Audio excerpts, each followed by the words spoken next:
L'Occitanie, c'était vraiment le printemps européen au XIIe siècle. Et la femme avait une place exceptionnelle dans cette civilisation. Elle était créatrice, elle était meneuse du jeu d'amour. Et quand on compare ça à ce qu'on a l'habitude d'appeler le machisme méditerranéen, on est extrêmement surpris.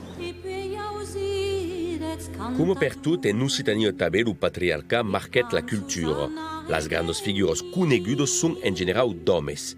Baqui tres femmes que marqueren profundament la cultura d'oc dins les darreres decennies.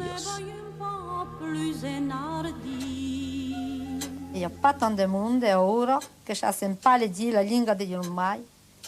Ma tu, di Mugi, che ne savais pas dire la lingua de tuo pai e che te fanno gloria, che te incara. Poeta e paisano Marcelo del Pastre è sicurament l'escrivano doc più importante del secolo XX. Demora tutta sa vita a Zermont, in Corrèze. La maniera di scrivere, toujours de la rai che vengono da riesce, la leggenda che là ci lo conte, tutto chi direi che sono chi della civilizzazione che non è lo souvenir io, quasi direttamente per le gens, o io voglio pas dire, o io voglio pas écrire da te, o io écrire ancora me. Après sa mort en 98, une statue en homenatge a Marcelo del Pastre és instal·lada dins son país de Limousin. Autor tapla en francès aquest de reconnaissance dins d'aquella langue tabé. Le Limousin, ça sonne, vous êtes toujours en train d'avoir l'impression de jouer du tambour. Cette langue-là, elle s'occupe de choses vivantes et non pas de choses abstraites. En français, c'est de l'aquarelle, quoi. Tandis que quand vous écrivez en limousin, ça fait de la grosse, bonne, plus de la peinture à l'huile. C'est à passer au couteau. Et je me suis aperçue que peut-être ces chansons traditionnelles correspondaient quand même à quelque chose et qu'on pouvait les chanter, les donner au public sans avoir apporté un costume folklorique qui était d'ailleurs très très très beau. L'interpretació d'un repertori tradicional occità dins tots els dialectes serà la vocació de Rosina de Peira. És la grande dona de la cançó en oc e dins una aventura entra en etleu sa filla Martina.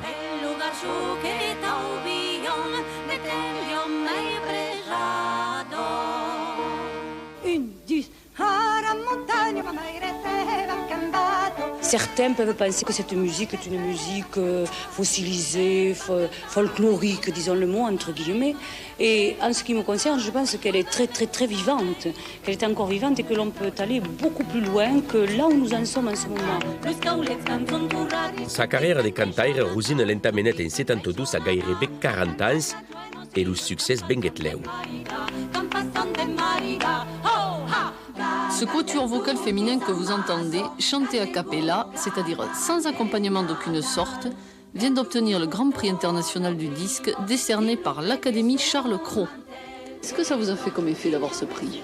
Bien écoutez, d'abord un effet de surprise totale, ensuite un grand contentement pour la chanson occitane et pour toute cette culture occitane, et ensuite confidentiellement des frais pour monter à Paris.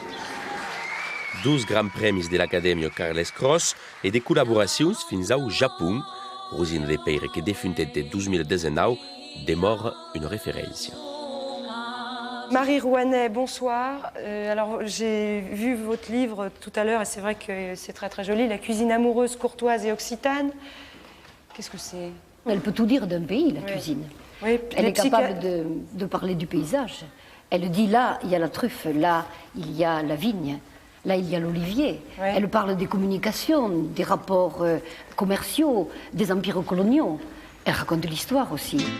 Maria Rouanet és beleu l'autor occitano moderno più conegudo pel gran public.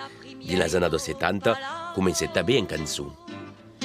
Que la mort peut parer sur nosaltres. Nous disons toujours que c'est morte. Et notre morte, il y a 1000 ans que la nous disons. L'occitan, que ce soit dans les villes ou dans les campagnes, est d'abord resté la langue des plus pauvres de la société, des plus aliénés, de ceux qui en fait n'avaient aucune chance de réussite. Figure engagada et populaire, Maria Rouanet continue toujours son œuvre à celle d'une femme indépendante. Si on devait définir la femme occitane, elle se définirait par le fait qu'elle a laissé à l'homme la place publique, ce que j'appelle le bruit et la fureur, et qu'elle s'est réservée la direction des affaires.